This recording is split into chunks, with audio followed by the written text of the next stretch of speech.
네, 김은지의 뉴스인 3월 25일 두 번째 코너 당선 레이더입니다. 4월 총선 앞두고 반드시 알아야 될 인물과 이슈에 레이더를 키워보는 시간인데요. 오늘은 민주당 박광온 의원님 모셨습니다. 의원님 안녕하세요. 안녕하세요. 반갑습니다.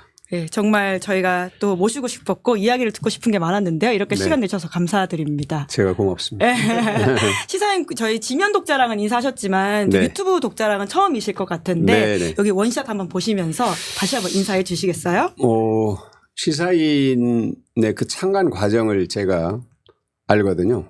그러니까 벌써 이제 17년 전 일인데 그때 당시 그 치열했던 싸움을 제가 다 기억하고 있기 때문에 독립언론을 세우는 것 그리고 독립언론을 지키는 것 또 키우는 것이 얼마나 힘들지만 소중한 일인가 하는 것을 저는 시사인에서 느껴요. 그게 하나의 모델이고 그게 하나의 정신의 표대다 하는 그런 생각을 하게 되는데요.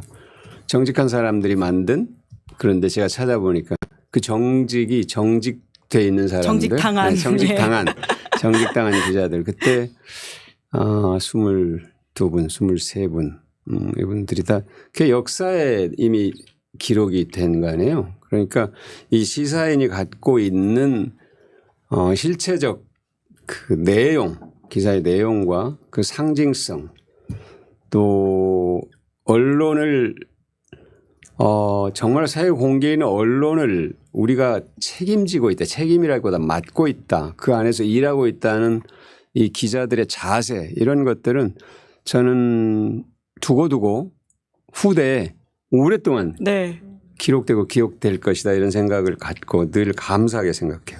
정말 제가 함께해서 너무너무 기뻐요. 격찬을 너무 해주셔가지고 저희가 어깨가 무겁다. 유튜브도 더욱더 정론으로서 열심히 하겠다 이런 말씀을 드리면서요. 사실 박광온 의원님은 이제 MBC에서 보도국장 하시고 뉴스데스크 진행하시고 또 100분 토론도 진행하셨잖아요. 그래서 굉장히 정제된 말씀과 이게 똑바른 발음이어가지고 제가 옆에서 지금 조금 긴장하고 있습니다. 오늘 잘해야 되는데 이런 생각을 하고 있는데 참 이게 말씀도 아까 굉장히 품위 있고 품격 있게 해주셨고 또 최근의 선거 상황에서도 사실 쉽지 않은 것들인데 그런 메시지를 내주신 것으로 지금 댓글창에서도 굉장히 감사하다, 고맙다, 응원한다 이런 이야기들이 참 많더라고요. 그런 이야기들을 좀 풀어가면서 이야기를 들을 수 있으면 좋겠다라는 생각이 드는데요. 방금 말씀드린 것처럼 지금 수원정에서 삼선 의원님이십니다. 그리고 원내대표를 지내셨었는데 또 지난 3월 7일에는 당내 경선에서 이제 김준혁 교수가 이제 3표 차이로 패배했다 이런 소식이 좀 전해져 가지고 많은 분들이 놀리기도 했었는데 다음 날 바로 또 승복 메시지를 냈던 게 그 당시는 사실 쉬운 상황은 아니셨던 것 같아요. 그러니까 제가 그때 밤 10시쯤 됐어요. 그래서 저희 보좌진 중에 한 분이 안 된 것 같습니다. 그래서 제가 순간적으로 아득히 좀 한 어떤 외계에 있는 듯한 느낌이 들었어요. 그러니까 너무 비현실적이었다. 나에게 이런 일이 그래서 저는 그냥 될 거라는 생각을 했는데 그건 아니했거나 자만했거나 오판했거나 여러 가지 이유가 있겠죠.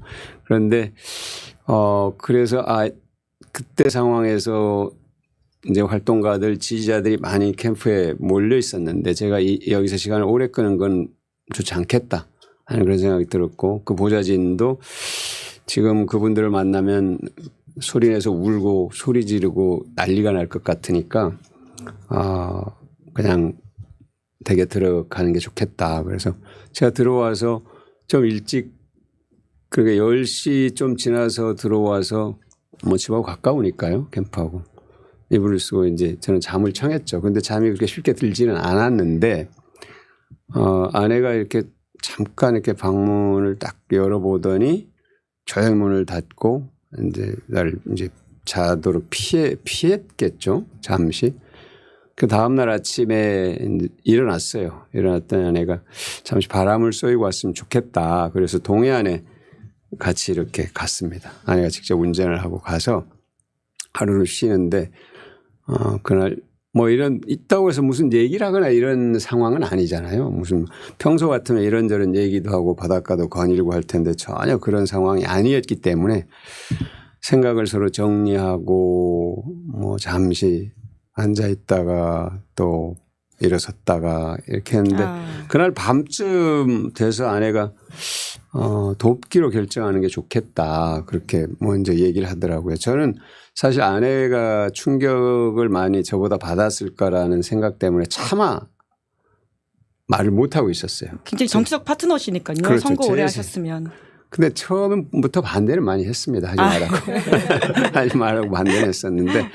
근데 저는 제가 정당에 들어와서 2012년에 정당에 들어와서 민주당의 공천을 받아서 세 차례 국회의원이 됐기 때문에 당의 어떤 결정에 충실히 따르는 게 정당인의 자세라는 아주 기본적이고 원칙적인 그런 입장을 갖고 있었죠. 그런데 이 상황이 받아들이기에는 매우 쉽진 않았지만 아내가 먼저 정리를 했고 저도 마음속에 그런 뜻이 있었고 저에게 조언을 해주는 많은 분들이 다 차마 전화는 못하니까 문자나 뭐 카톡으로 이렇게 의견을 보내주는데 그 가운데는 굉장히 다양한 의견이 있었습니다. 탈당해서 다른 지역으로 무소속으로 출마해라. 그 당시에 실제로 그런 결정을 하신 분들도 계셨었고요. 네네. 그런 예. 의견을 제시한 분하고 그 극과 극에 있는 분이다. 한 분이 김준혁 후보를 돕겠다고 바로 선언하라. 이런 의견을 주신 분도 계셨어요. 근데 그 의견대로 지금 하게 된 거죠. 결국 아내의 의견과 또 그분의 의견과 저의 의견이 어느 정도 일치가 돼서 그러니까 돌아오자마자 그 다음날 해단식을 갖고 그 다음날 이제 김준혁 후보 캠프에 가서 지지를 선언했는데 해단식 때 제가 세 가지 얘기했어요. 뒤돌아보지 말자. 이미 지나온 경선의 과정에 대한 어떤 불합리성이나 부당성이나 안타까움이나 아쉬움이나 분노나 불만이나 이건 다 지나간 일이다. 지나간 일을 놓고 우리가 여기서 이런저런 얘기를 하는 것은 결코 도움이 되지 않는다. 박광원에게 도움이 안 되고 당에도 도움 안 되고 우리 모두에게 도움 안 되니 뒤돌아오지 말자. 그리고 앞만 보고 가자. 총선 승리라는 앞만 보고 가자. 그리고 우리가 함께 하자. 그 얘기를 제가 했더니 조용하더라고요. 박수를 치기보다는 뭔가 제가 좀 더 자극적인 얘기를 해 주기를 기대하고 있지 않았었을까 생각해요. 조용해졌어요. 그래서 제가 알겠다 하고 그날 이제 해단식을 끝내고 그 다음날 말씀드린 것처럼 김준혁 후보 캠프에 가서 지지선을 하고 둘이 또 악수하는 사진을 찍고 좀 쭈삣쭈삣해서 사진 찍으시라고 같이 먼저 찍자고. 또 그렇게 네. 제안을 해 주시고요. 네네. 예. 아니 먼저 제가 한 건 아니고 실무자는 예. 찍겠다고 했는데 예. 김준혁 후보는 좀 제지를 하려고 해요. 아니 찍으시라고. 또 이제 의원님의 심경을 또 염두에 두시면서 그렇게 하셨었나 보네요. 그런 상황이었고요. 예. 그것이 저는 뭐 여러 가지 이제 그 뒤로 얘기들이 있고 평가가 있고 긍정적 평가도 있지만 마찬가지로 그런 결정이 나온 뒤에도 똑같습니다. 실망했다. 왜 그런 결정을 했냐. 이런 분부터 결정을 참 잘하셨다. 또 존경하게 됐다. 사실과 다른 부분들이 있었던 것 같다. 오해를 했다. 뭐 이런 얘기들도 많이 있어서 이번 일이 어쨌든 한 사람에 대한 이 평가를 할 때 굉장히 다양한 면, 일면만이 아니라 다양한 면, 다차원 이런 관점에서 평가를 할 필요가 있다는 걸 저는 좀 꼭 이런 성격의 사안이 아니더라도 네네. 사람을 볼 때 그렇게 보는 노력을 할 필요가 있다 하는 그런 저의 생각이 다소 좀 많은 분들에게 이렇게 받아들여지는 것 같아서 그 점은 어느 정도 다행스럽게 생각합니다. 네. 오늘도 김준혁 후보 선대위 이제 갔다 오셔가지고 바로 또 저희 방송에 와주신 네. 것으로 아는데 상임 선대고문 예, 역할을 하시는 거죠. 네. 예. 아무튼 이게 참 쉬운 일이 아니다라고 하는 거는 꼭 이게 지금 선거 상황이 아니더라도 일반인들이 보통의 자기 일과 연관시켜 보면 네. 좀 가닿기 쉬운 상상일 것 같긴 한데요. 네. 여튼 좀 더 자세한 이야기는 저희가 OX 퀴즈를 준비해가지고 또 OX 퀴즈를 좀 하시면서 네. 사실 이 좀 속마음을 더 들어보면 어떨까라고 생각이 드는데요. 예. 오시게 된 계기가 또 아무래도 그 선거였다 보니까 앞에 좀 자세하게 말씀을 들었습니다. 네. 그러니까 저희가 당선 레이더 코너에서는 전통적으로 이 OX를 말씀을 여쭙는데요. 네. 이제 그 질문에 하나 둘 셋 하면 OX 판넬을 들어주시면 되는데 네. 들어주시면서 O인지 X인지 말로 좀 해주십시오. 아, 이게 예, 팟캐스트로도 들어가기 때문에. 아, 예. 알겠습니다. 예, 의원님 준비되셨습니까? 잘 따릅니다. 규칙에 방송인이시니까. 잘 따릅니다. 예, 예. 그리고 애매하다 싶으면 이렇게 세로로 세우셔도 괜찮습니다. 네네. 예, 의원님 그러면 저 팻말을 2개를 같이 드시면서 한번 준비를 해주시겠어요? 네. 예, 보여드릴게요. 알겠습니다. 예, 그렇죠. 저희가 질문을 한 10가지 준비했거든요. 네. 쭉 OX 하고요. 왜 이런 선택을 하셨는지를 말씀을 좀 해주십시오. 네. 자, 하겠습니다. 나는 비명이다. 하나, 둘, 셋. 네, 세모. 자, 하위 20% 비공개 후회한다. 하나, 둘, 셋. X. 네. 이재명 대표 체포 동의안 가결 예상했다. 하나, 둘, 셋. X. 네. 내일 선거하면 민주당 151석 이상 얻는다. 하나, 둘, 셋. 오. 셋 하기 전에 들었어요. 예, 굉장히 전혀 망설임 없이 들으셨던 것도 알고 있습니다. 자, 그리고 4월 10일 투표율 2020년 총선 넘는다. 하나, 둘, 셋. 아, 이거 좀 어려운데요. 예. 세모? 넘는다고 저는 어. 생각합니다. 그때 66.2%였더라고요. 네, 네. 예, 높긴 높았죠. 네. 자, 한동훈 위원장 총선 후 해외로 간다. 하나, 둘, 셋. X. 자, 아, X 이거 말해야 되죠? 예. 죄송해요. 예, 괜찮습니다. 까먹었습니다. 예. 최상병 특검법 21대 국회 내 통과된다. 하나, 둘, 셋. 네. 오. 오. 네. 이종섭 호주 대사 사퇴한다. 하나, 둘, 셋. 고민하시네요. 진중한 저희 원내대표님. 이거 사퇴해야 되는데 저는 이렇게 하겠습니다. 이따 설명을 드릴게요. 네. 세모. 네. 자, 그리고 안동환, 손준성, 이정섭 검사 탄핵 인용된다. 하나, 둘, 셋. 오, 이거 망설임 없이 바로 드셨네요. 네. 그리고 마지막 22대 국회 이태원 특별법 재발의해야 한다. 하나, 둘, 셋. 예, 오. 망설임 없이. 오. 네. 자, 위에서부터 왜 이렇게 드셨는지를 좀 여쭤봐야 될 것 같은데요. 나는 비명이다라는 것에서는 그런 어렸을 세모. 때 제일 난감한 이제 너 엄마 좋아 아빠 좋아 이 질문 있잖아요. 네. 사실은 그게 그 아이를 되게 난감하게 만드는 질문이에요. 엄마가 좋을 때도 있고 아빠가 좋을 때도 있잖아요. 그런데 사실 제가 친명으로 분류하기는 어렵겠죠. 그런데 제가 이게 과거에 친문이냐 비문이냐 이런 그 분류법이 있었고 친명이냐 비명이냐 또 한때는 반명이냐 뭐 이런 분류법도 있는데 제가 원내대표 준비하면서 많은 의원들 만날 때 이런 식의 분류를 더 이상 하지 마라. 의원들이 친명 비명 이런 분류가 절대 당에 도움이 되지 않는다. 그리고 어느 누구에게도 도움이 되지 않는다. 이거는 지극히 편의적 분류법인데 이 분류에 제가 동의를 못한 거죠. 그러니까 저는 사실 다 아시는 것처럼 대선 때는 이낙연 후보를 도왔던 건 사실이고 그러니까 경선이 끝나고 나서 이재명 후보 선대위에서 공보단장을 맡아서 제가 당선을 위해서 저 나름대로 무진 애를 썼거든요.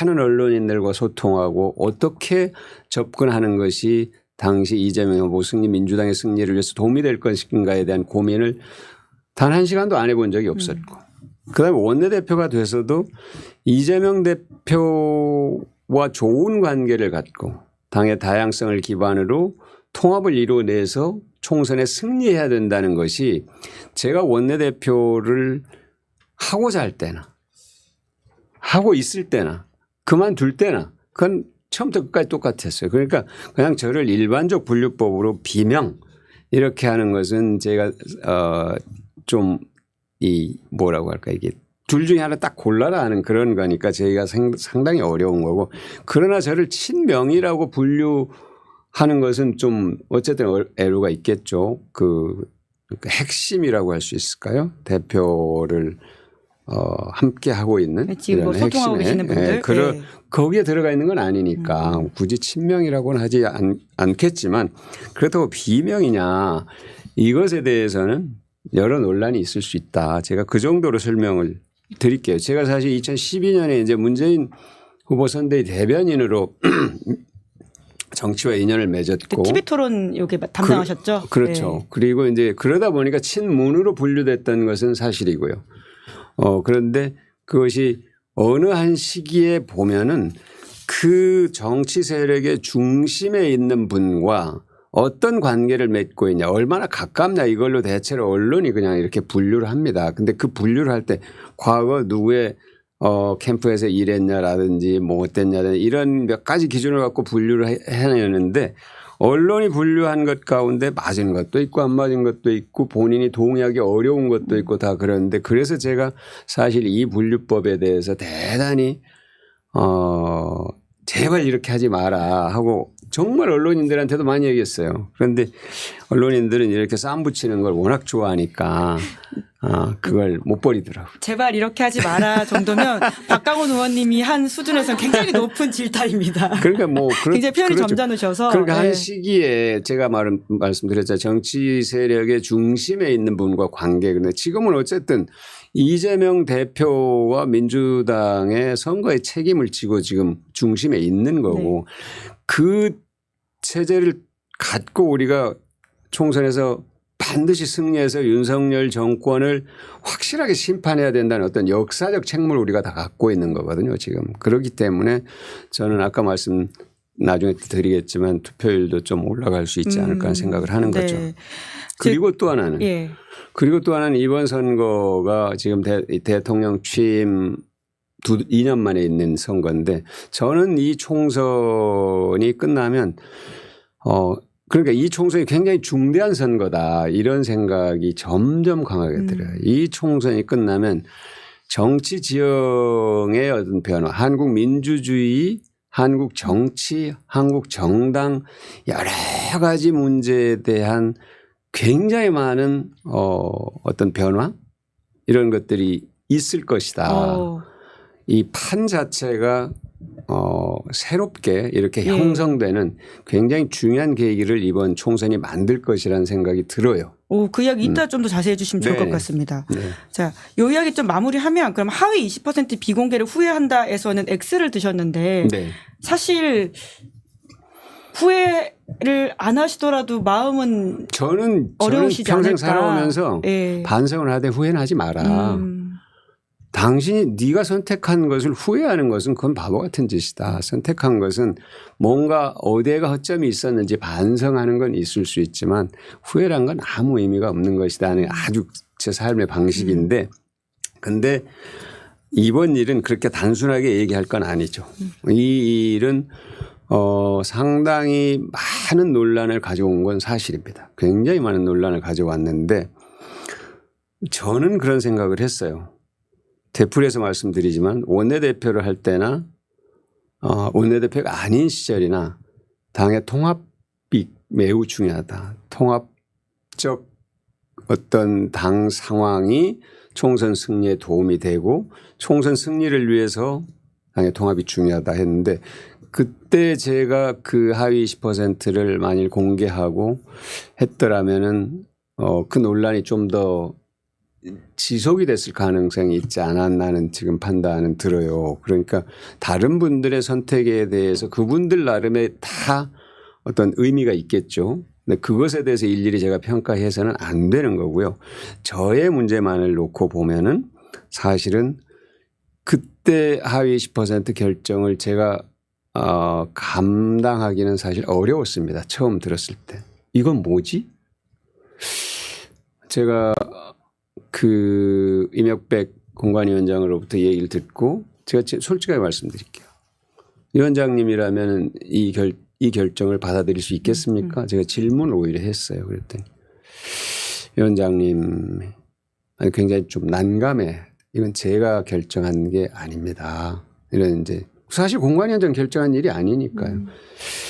그런데 잠시 시간을 갖고 생각을 이제 하게 됐죠. 그러니까 그때 당시 저는 이걸 하소연을 해볼까? 이게 직전 원내대표에게 이런 결정이 과연 타당할까? 근데 제가 그 생각을 바꾸었던 것은 이런 결정을 한 분들은 뭔가 나름대로 기준이 있었을 수도 있다는 생각이 들었어요. 응? 그러니까 그것까지 내가 그 마음을 모르니까 당신의 속을 다 내놔라. 이렇게 얘기를 할 수는 있었겠지만 그렇게 됐더라면 정말로 이 문제가 조금 더 당을 당내 논란을 크게 흔들었을. 네, 그랬을 수도 있었겠죠. 그런데 제가 어쨌든 갈등을 조정하고 당내 통합을 강조했던 사람으로서 이 문제를 갖고 그렇게 가는 것은 내 삶의 방식은 아니다 하는 그런 생각이 들었고 총선 승리라는 어쨌든 큰 흐름을 우리가 만들어야 되기 때문에 나라도 통합의 어떤 메시지를 내는 게 좋겠다 하고 생각을 했던 거죠. 그러니까 결코 지금 20% 공개하지 않은 것 후회하지 않습니다. 댓글창에 선당 후사라는 말들이 많은데 약간 그런 단어의 아이콘처럼 돼버리신 게 있지 않나라는. 글쎄요. 그게 선당 후사라는 그렇죠. 뭐 선공 후사, 선당 후사 뭐 여러 가지 말들이 있죠. 많이 있는데 그거를 전부 표현할 수는 있을지 모르지만 당이 어쨌든 승리하는 것이 중요하다는 생각은 분명했습니다. 네. 네.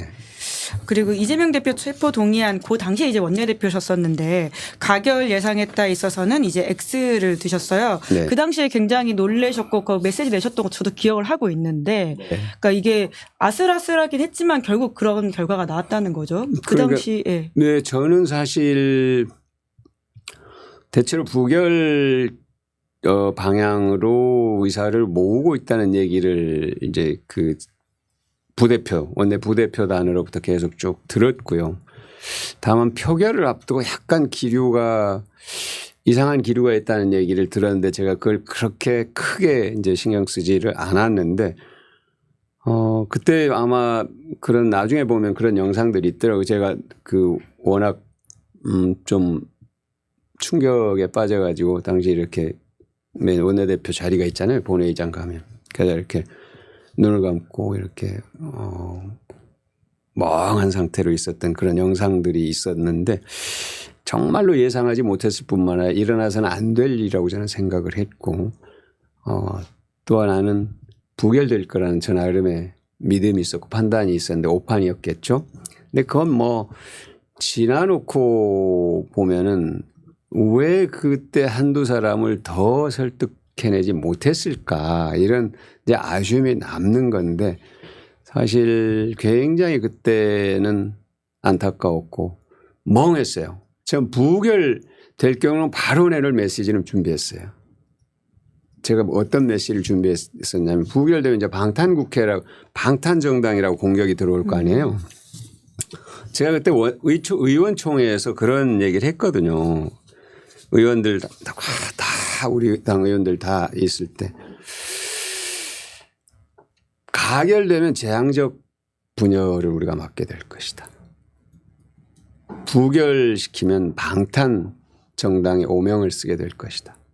그런데 그럼에도 불구하고 우리가 방탄 정당의 오명은 그 뒤로 우리의 노력으로 어느 정도 극복할 수 있다. 근데 재앙적 분열은 극복하기가 매우 어려울 수 있다.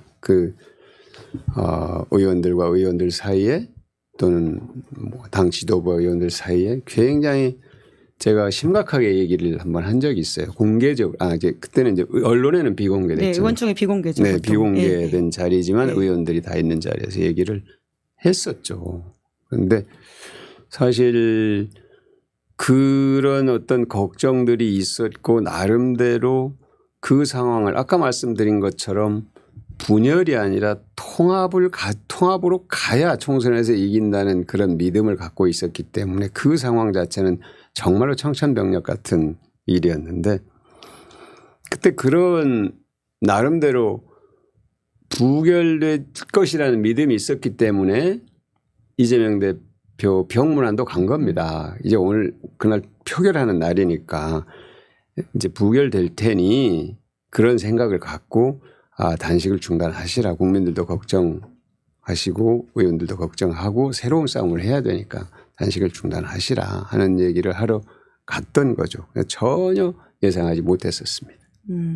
참 이게 뭐 더 이렇게 근데 그 당시에 그래서 바로 사퇴를 하셨잖아요. 아무래도 이제 당내에 여러 가지 또 상황이 생기다 보니까 바로 사퇴한 건 아니고요. 예, 예. 그 사이에 최고위원 회의도 예. 있었고, 그다음에 원내대표단 회의도 있었고, 다양한 이제 그 의사 소통 과정이 있었고요. 그 다음에 의원총회가 있었고요. 그 의원총회도 한 차례 했다가 다시 정회했다가 또 한 차례 했는데 굉장히 격론이 벌어졌었죠. 네, 그랬죠. 네, 격론이 벌어졌는데 그때 얘기는 저는 뭐 굉장히 자극적인 얘기도 했지만 그건 다 저는 뭐라고 할까 표현 하나를 다 기억하진 않습니다. 그 기억하면은 제 마음도 상하고 또 그런 얘기를 누가 했지 하고 또 기억을 되살리게 되고 그러니까 그런 건 다 저는 잊어버렸어요. 다 잊어버렸는데 큰 줄거리는 그거였어요. 누군가가 책임을 져야 되지 않느냐. 지금 국회 밖에 수많은 지지자들이 와가지고 이 사태에 대해서 저렇게 격렬하게 항의를 하고 있는데 아무 일도 없었던 것처럼 오늘 어떤 결정도 안 하고 이게 갈 수는 없지 않느냐.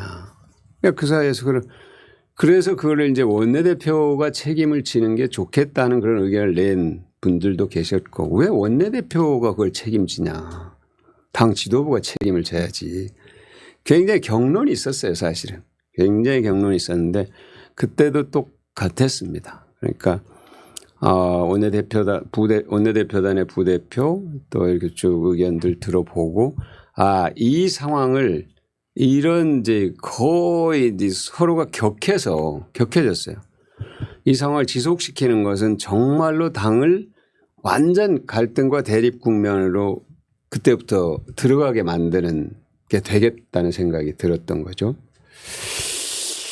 그러니까 일부 의원들 가운데는 오늘 의원총회를 그냥 산회를 하고 한 하루 정도 시간을 갖고 좀 냉정함을 찾은 다음에 다시 대화를 하자 하는 그런 의견을 약간 그 조정적 의견을 낸 분들도 계셨는데 그날 당일 하루를 넘기게 되면 아마 언론은 민주당 심각한 갈등 국면으로 뭐 이렇게 제목이 나왔겠죠. 그런데 그날 하여튼 그날을 넘기지 않고 결단을 하는 게 좋겠다 하는 그런 이제 조언도 있었고 제 나름의 판단도 있었고 그래서 이제 이소영 대변인이 이 상황에 대한 총체적 책임을 지고 원내대표와 대표단들이 사퇴한다 이렇게 발표를 했어요. 그때 당시 오히려 이런 얘기를 한 분도 지나놓고 나니까 얘기한 분들도 계셨어요. 그때 원내대표가 나와서 그냥 제 입으로 상황을 쭉 설명을 하고 지금처럼 상황을 설명하고 결정을 밝혔어도 괜찮았을 것이다 하는 얘기를 하시는 분들도 계시더라고요. 그런데 너무 그냥 총체적 이 상황에 대한 총체적 책임을 지고 물러난다고 그러니까 도대체 내용을 모르잖아요.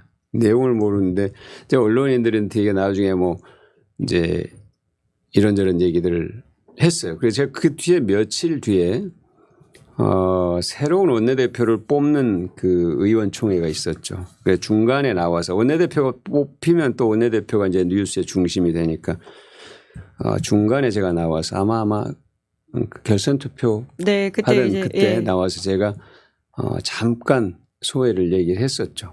아까 했던 얘기인데 원내대표를 준비할 때나 원내대표를 하고 있을 때나 원내대표를 그만둔 지금이나 딱 하나의 생각은 뭐냐. 2024년 내년 총선에서 민주당이 승리하는 것이다. 제 생각은 딱 이 한 가지다. 그 기준에 따라서 제가 결정을 한 것이다. 이렇게 말씀을 드렸던 기억이 있는데요. 그런 상황이 그것도 이제 쭉 지나놓고 보면은 왜 아쉬운 대목들이 없겠어요. 다 있게 돼 있어요. 그러나 그 아쉬운 대목에 대해서는 그것에 대한 생각과 또 판단이 다 많은 의원들이 다 같지 않고 서로 다르기 때문에 어쨌든 그 결정은 저는 뭐 그렇게 했다. 네. 그런 말씀을 드립니다. 사실 쉽지 않은 그 당시 상황 이야기인데 솔직하게 복귀해 주시면서 말씀을 나눠주셔가지고 이것이 되게 역사의 중요한 기록일 거라는 생각도 들고요. 그리고는 정말 2024년 총선 민주당 승리를 위해서 모든 걸 내려놓고 있는 박강원 의원님의 이야기를 결국 선거 이야기로 빨리 들어가야 될 것 같다라는 생각은 드는데 네. 아까 이제 내일 선거하면 민주당 151석 이상 얻는다에서는 망설임 없이 오를 드셨죠. 몇 석 예상하신지 여쭤보면 너무 빠른가요? 네, 저는 그 예상은 참 어려운 것 같아요. 근데 분위기로 볼 때는 분명히 민주당이 이긴다는 건 확실하고 더더군다나 야권 전체로 보면 의석이 그거보다 더 늘잖아요. 지금 비례정당들이 있으니까. 그래서 저의 바람은 사실은 21대 총선인가요?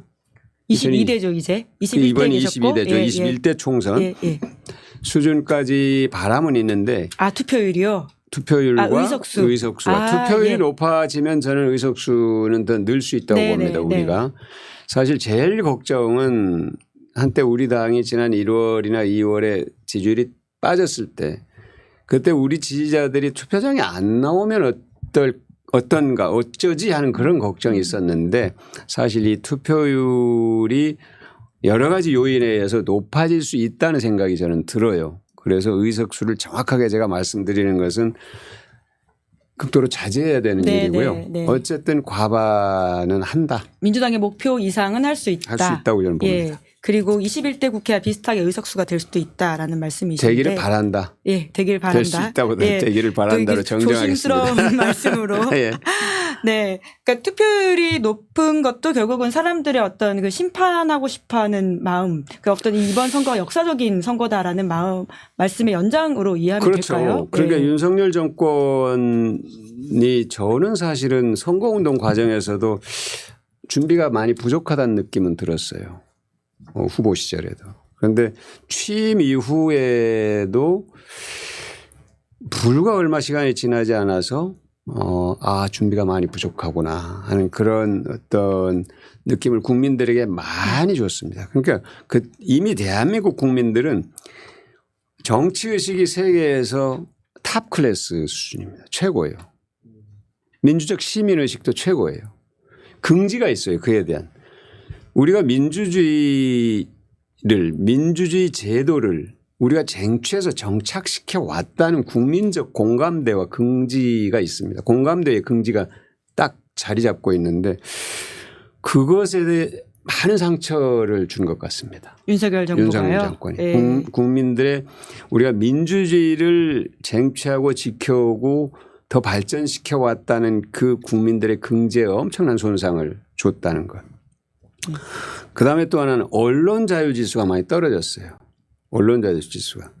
그러니까 과거 한때 언론 자유 지수가 대단히 최소 아프리카 어느 나라 수준까지 떨어졌다. 이게 국경 없는 기자회에서 나온 그 데이터만을 놓고 보면은 그런 이제 평가를 하게 됐는데 그게 우리 정부 때 들어와서 다시 회복이 됐거든요. 그게 아시아에서 가장 높은 수준이었어요. 문재인 정부 때 말씀하셨죠. 제가 딱 그렇게 꼭 안 찍어도 아마 국민들은 다 아시겠죠. 우리 정부.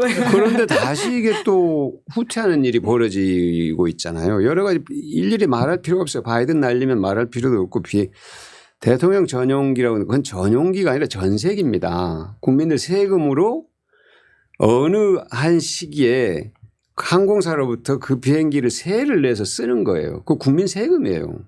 대통령이 낸 돈이 아니에요. 근데 그걸 거기에 기자를 태우니 많으니 못 태우게 하고 이게 과연 21세기 대한민국 문명국가 민주주의 국가에서 있을 수 있는 일이냐. 그 뒤로 일어난 일을 보십시오. 방통위가 어떻게 했고 방심위가 어떻게 하고 있고 하는 일들이 그나마 법원이 상당 부분 거의 무도한 이 언론 탄압을 좀 제지를 한 측면이 있어요. 방송진흥의 이사장 해임 문제라든지 몇 가지 사안들에 대해서 이건 아니다. 겨우. 겨우. 그나마 완전히 두글 무너뜨리려고 하는 걸 그나마 좀 법원이 막아준 측면이 있는데요. 그럴 정도로 언론에 문제가 있었고요. 그다음에 제일 중요한 게 민생입니다. 민생. 이번에 대파 사건이 있었지만 그거는 완전히 벌거벗은 임금님이잖아요. 세상에 그런 일이 있을 수 있습니까? 합리적인 가격 아닙니까, 의원님? 그거는 그 정도 되면은 참 좋은 가격이겠죠. 근데 세상이 그렇지 않은데 그거를 얘기했다는 거는 누군가로부터 정보를 잘못 들었고 본인이 그런 문제에 대해서 정확한 이해가 부족하다는 것이고 이런 것들은 되게 국민들이 봤을 때는 그냥 헛웃음 나오는 얘기거든요. 기가 막히는 얘기죠. 그래서 그만큼 민생이 어렵습니다. 물가, 환율, 금리 다 어려워요. 모든 분들이 가게하는 분들 이자 내기도 허덕거린다고 그래요. 그다음에 또 이 온라인 구매가 활성화되면서 거의 이 골목에서 물건을 사고 파시는 분들은 매출이 계속 줄어들고 있어요. 그러니까 임차료 내기도 어렵고 금리 내기도 어렵고 민생이 말할 수 없을 정도예요. 그러니까 무능함이 도처에 있고 부도덕함이 도처에 있고 불공정이 도처에 있어요. 무능 무책임 무대책. 산무네요. 네. 네. 그다음에 공정하지 않아요. 공정하지 않아요. 그러니까 이 검찰이 수사권과 기소권을 갖고 적용해야 되는 건 공정한 잣대여야 되잖아요. 그게 안 이루어지면은 아무도 그걸 인정하잖아요. 그런데 검찰이 행사하는 권한은 타고난 권한이 아니라 국민이 헌법을 통해서 부여한 헌법과 법률을 통해서 위임해 준 권한이에요. 국민을 위해서 써라. 근데 검찰이 일부 검찰이겠죠. 검찰이 그것을 마치 자기들이 태어날 때부터 갖고 있는 권한인 양 남용하거나 오용하거나 하게 되면 그 신뢰의 바탕은 없어지는 겁니다. 네. 그런 일이 지금 정권에서 검찰의 그런 행태와 비슷한 행태들이 벌어지고 있다는 국민적 지탄이 있다는 걸 명확하게 알아야 되는데 그게 지금 제가 쭉 말씀드린 게 국민들이 이번 정권을 심판해야 되겠다고 생각하는 수십 수백 가지 가운데 몇 가지를 제가 얘기한 겁니다. 몇 가지만 네. 얘기한 거예요. 그래서 추가로 하나 더 말씀드리면 최상병 사건이 또 있지 않습니까? 스스로 이 사건을 부각시킴으로써 국민들한테 정권 심판론을 불붙였다 이런 이야기가 나오기도 하고. 그러니까 이해가 잘 안 되죠. 예, 왜 그런다고 이해가 보세요? 잘 안 돼. 네. 그게 저는 참 그러니까 그걸 우리가 그냥 언론인들이 쓰는 말로 정무적 감각이라고 하는데 그 말이 그렇게 절실한 표현이 아니라서 저는 잘 안 쓰는데요. 국민들의 마음을 정확하게 이해하려는 노력이 부족하거나 애초부터 그런 어떤 공감 능력이나 공감 자세가 부족하거나 이런 게 아닐까 하는 생각이 들었어요. 그 최상병 사건은 우리가 알지만 원내대표 시절에 당론으로 또 당론으로 이제 채택하셨죠. 물론 특검법. 이제 그러니까 그렇죠. 그런데 그 젊은이를 아무런 장비가 아니라 오히려 죽음을 초래할 수 있는 장화를 신겨가지고 급류에다가 들어가도록 했단 말이에요. 뭐 어떻게 급류에서 어떻게 그때 당시 실종된 분들을 어떻게 찾아냅니까? 불가능한 얘기예요. 그건 누군가가 지시가 잘못돼 있고 누군가가 윗사람들한테 보여주기 위해 지시를 한 거니까 국민들이 딱 봤을 때 대한민국 국민들은 다 군대를 갔다 온 사람들이거나 군대 가 있는 아들, 딸을 둔 사람이거나 이렇게 딱 돼 있잖아요. 다 알아요. 군대 생활이 뭔지를. 어떻게 군대가 운영되는지를 다 알아요. 아, 저건 명령이 잘못된 거구만. 다 느낄 거 아니에요.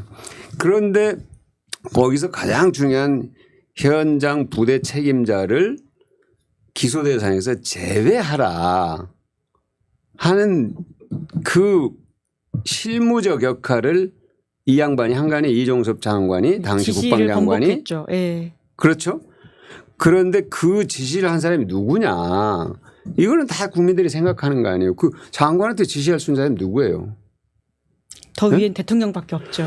그러니까 제가 보기에는 그때 당시 우리 당 지지율이 떨어지고 국민의당이 뭐 이제 200석 하느니 국민의힘이 미안합니다. 국민의힘이 200석을 하느니 뭐 이런 뭐 이제 그런 얘기들이 나올 때니까 약간 오판하고 자만을 했던 게 아닐까 하는 생각. 그리고 아까 말씀드렸던 것처럼 이 사건 자체가 갖고 있는 이 폭발력, 국민들의 분노를 제대로 인식하지 못하고 있었던 것 아닐까, 둘 중에 하나라고 보는데요. 계속 저희들이 조사를 해보면 최상병 사건이 국민들이 가장 분노하는 사건이에요. 거의 그거는 60% 이상이 잘못했다고 다 얘기를 해요. 그럼 줄어들질 않아요. 조사하면. 가장 국민들이 가슴 아프게 생각하는 그런 사건이거든요. 근데 이거는 완전히 딱 꼭 딱 뚜껑을 열어가지고 불을 확 붙인 거죠. 그래서 제가 이해를 못 하겠다. 근데 우선 돌아는 왔는데 사퇴할지 안 할지는 제가 아까 이걸 못 했잖아요. 예, 예. 사퇴가 아니라 바로 경질을 해야 되는 겁니다. 사퇴 못 하죠. 대사가, 도주대사가 어떻게 당신 나가 있어 그러니까 거기에 충실히 따랐어요. 생각 있는 사람, 아, 제가 나가면 안 됩니다 지금. 이렇게 얘기를 했어야겠죠. 상식을 가진 분이라면. 근데 나가 있어 그래 나갔어요. 그럼 뭐 어떻게 자기가 사퇴를 합니까? 못 해요. 그냥 경질을 해야 되는 거예요. 예, 예. 그러니까 대통령의 제가 아까 이렇게 선택이다. 들었어요. 예. 예. 그런데 대통령은 지금 경질 안 할 가능성도 있어 보인다. 지금 일단은 안 하려고 하는 것 같죠. 네. 저는 경질을 뭐 내일이라도 당장 해야 된다고 보는데요. 네. 그렇지 않으면 국민들이 이 문제에 대해서 매듭을 지었다고 생각하지 않습니다. 아, 총선 끝나면 다시 내보낼 수도 있겠다. 라는 생각을 할 거 아니겠습니까? 그렇게 국민들의 마음을 상하게 하면서까지 이분이 그렇게 무슨 방산업을 호주와 방산 문제는 이미 다 되고 있어요. 다 거래가 이미 다 이루어지고 있고 계약이 다 이루어지고 있는데 그걸 하기 위해서 갔다. 이 얘기는 그거는 우리 국민들을 너무 최상병 사건 이야기 하시니까 굉장히 말이 빨라지시는 것 같습니다. 의원님이. 제가 하실 말씀이 많아서 그러신 것 같은데 아니 게다가 이 사건이 지금 특검법 21대 국한에 통과된다고 하셨는데 패스트트랙을 지금 태워가지고 4월 3일, 4일 이때 이제 부의된다는 것이거든요. 네. 근데 그때가 아니고 이제 선거 이후를 말씀하시는 거죠. 선거 이후죠. 선거 이후. 선거 이후에 5월 29일까지 임기니까 국회 임기니까 저는 반드시 통과시켜야 된다 하는 겁니다. 제가 얘기하는 건 늘 그래요. 예측하지 말고 창조해라. 미래를 예측하기보다는 미래를 창조하려는 자세로 살자 하는 생각인데요. 이건 반드시 통과시켜야죠. 네. 최상병 사건 당시에 원내대표 시절에 당론으로 채택하셨었고 앞으로 남은 임기 이제 29일까지니까 그때까지 계속 통과시키도록 하시겠다 이런 말씀이신데 사실 그것 말고도 이제 원내대표 시절에 하셨던 여러 가지 역할이 있으시잖아요. 그러니까 특히나 이제 말씀이 점잖으셔서 그렇지 검사 탄핵을 처음으로 추진한 거는 박감원 원내대표이십니다. 헌정사상 처음이죠. 안동환 검사. 그때 사실은 제가 그랬어요.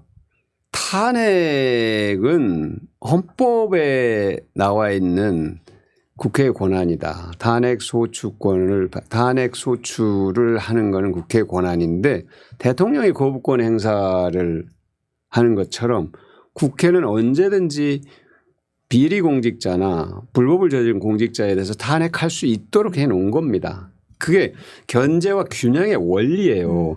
그런데 마치 탄핵은 하면 안 되는 것이냐 오랫동안 우리의 이 머릿속에 뇌리에 있었던 겁니다. 보수언론 중심으로 굉장히 그렇죠. 그런 공격이 탄핵을 컸었죠. 금기시해서는 안 된다. 탄핵은 국민을 위해서 제대로 일하지 못한 공직자에 대해서 징계를 하는 거거든요. 그게 사법적 처리하고는 다른 거예요. 징계의 일종입니다. 그러니까 그거는 국회가 언제든지 할 수 있는 거라고 생각을 하면서 일을 해야지 탄핵을 할 수 있습니까? 그러나 탄핵을 그냥 늘상 있는 것처럼 남발한다 이런 인상을 줘서는 물론 안 되겠지만 그렇다고 해서 탄핵은 정말로 신중해야 되는 거다. 그건 가끔 해야 되는 거다. 이렇게 생각하는 것도 잘못된 것이다 하는 얘기를 제가 쭉 해왔는데 당내에서 이 문제를 놓고 논란이 많이 벌어졌어요. 검사 탄핵에 대해서는 여전히 신중론이 많았습니다.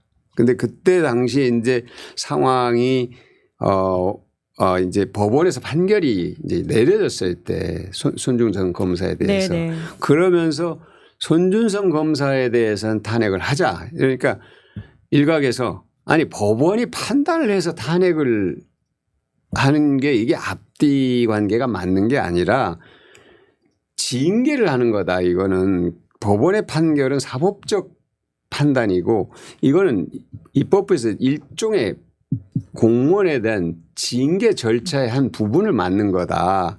그러니까 그게 꼭 법원에서 판결한 사람만 탄핵의 대상으로 삼자고 하는 것은 그것은 또 다른 신중론이다 하는 그런 생각이 들었는데 워낙 당내에서 이 논란이 좀 거셌어요. 첫걸음이시다 보니까. 네, 거세서 네.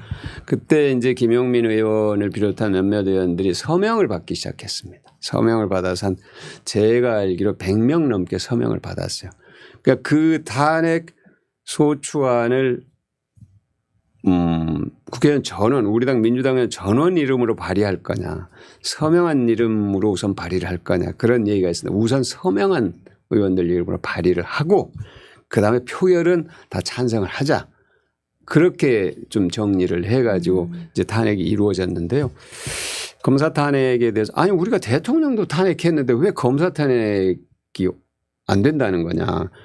분명히 위법 불법 행위가 있으면 탄핵을 할 수 있습니다. 이거는 헌법이 정해놓은 권리 행사. 예. 권리 행사일 뿐만 아니라 국민을 위한 또 공직에 대한 감시 기능이죠. 공직자에 대한. 네. 그래서 지금 이제 그게 국회를 넘어가 가지고는 헌법재판소에 가 있어서 아까 이제 탄핵이 인용돼야 된다. 네. 된다에서 오를 드셨던 것 같은데 네. 뿐만 아니라 사실 이태원 특별법도 이제 원내대표 시절에 다루셨던 건인데 결국 윤석열 대통령이 제가 거부권을 행사했죠. 이태원 참사 제가 이태원이란 말 쓰지 말고 12구 참사라고 얘기를 하자 하는 그런 얘기도 했었는데요. 그 상황이 가능한 상황이라고 생각하세요, 김 기자님? 거부권 행사하는 상황이. 아니. 그때 그런 엄청난 그 젊은이들이 그곳에서 그렇게 죽어간다는 게 그게 가능한 일이냐 이거예요. 가능한 일이냐 이게 대한민국에서. 네. 난 도저히 일어날 수 없는 일이 일어났다고 봤거든요. 근데 그 뒤로 아무도 그것에 책임 있게 나서는 사람이 없어요. 지금까지도 그렇습니다. 그렇죠. 그게 그래갖고 뭐 그게 마치 일어날 수 있는 것이냐 아니면 젊은이들이 잘못해서 일어난 일이냐. 젊은이들이 한 곳에 모이는 거는 그날 다 그 전에도 다 있었던 일입니다. 다 아는 얘기예요. 그럼 어떻게 했냐. 거기에 이 폴리스 라인 경찰 라인을 조금 더 도로 쪽으로 내려와서 그 젊은이들이 통행할 수 있는 공간을 확보해 주는 그런 일들을 그 전에 다 했어요. 왜 근데 이번에 지난번에 안 한 거예요. 못한 거잖아요. 못했죠. 여러 가지 얘기가 나왔어요. 도로 그게 이제 대통령 출퇴근길이라 그 도로 통제 때문에 그랬다 뭐 여러 가지 이제 관측들이 나왔는데 그래서 그 부분을 제가 어른을 이제 한 이 사회에 나이 든 한 사람으로서 젊은이들에게 미안한 마음이 있잖아요. 그리고 가족들에게 미안함이 있잖아요. 그 수원에서도 그런 분들이 있어서 제가 이제 빈소도 찾아가고 그랬었는데 그래서 제가 원내대표가 되고 맨 처음 시청 옆에 거기 분향소를. 네, 분향소를 갖고 부모님들을 만났어요. 부모님들이 생업을 다 포기하고 거기 와서 그 이제 아픔을 아무도 미루어 짐작할 수가 없어요. 당해보지 않은 사람은. 그러니까 거의 평생을 그분들은 이제 가슴속에 그 짐을 지고 사는 건데요. 세월호도 마찬가지고 의문사 했던 민주화 운동 과정에서 의문사 했던 많은 분들이 계시잖아요. 그분들 평생 돌아가실 때까지 그 짐을 못 벗어요. 지금 가족들도 그런 상황이거든요. 그러니까 이거를 진상을 우선 밝히고 그것에 따라서 책임을 져야 될 사람들은 책임을 지는 것이 이 제대로 된 나라의 모습이지 그러지 않고 어떻게 다 책임 있는 자리에 있는 사람들이 내가 책임 있다고 나서진 않고 하는 것이 제가 너무너무 한심했어요. 한심해서 이거는 주저함이 없었죠. 이건 반드시 처리해야 된다. 네. 그런 생각이 있고 우리 원내대표든 부대표들도 아무런 이의가 없었고 의원들도 마찬가지고. 네. 예. 그런데 결국 거부권 행사를 대통령이 다시 해서 22대 국회 과제로 남게 그러니까 된 거죠. 그 거부권도 저는 이번에 심판의 대상이 됐다고 봐요. 국민들께서 그 거부권은 대통령의 거부권은 사실은 그거야말로 신중해야 될 권한 행사라고 저는 봅니다. 왜 그러냐면 국회에서 결정을 해온 건 300석 의원들이 어쨌든 토론을 거쳐서 결정합니다. 일당의 의석 수가 과반이 넘기 때문에 일당이 생각하면 다 통과되는데 뭐 그러냐. 그러면 그 전에 그런 의석을 만들어준 국민들의 의사에 대해서는 어떻게 생각하실 거예요? 아니잖아요. 그 의석이 151석이든 180석이든 그 의석을 만들어준 국민들의 의사를 반영하는 것이 의석 구조인데 그거는 일당이 마음대로 했기 때문에 안 한다. 이거는 합당한 대응이 아니죠. 그래서 저는 윤 대통령이 거부권 행사를 굉장히 많이 했어요. 근데 그것에 대해서도 저는 국민들께서 100% 동의하지 않는다고 봅니다.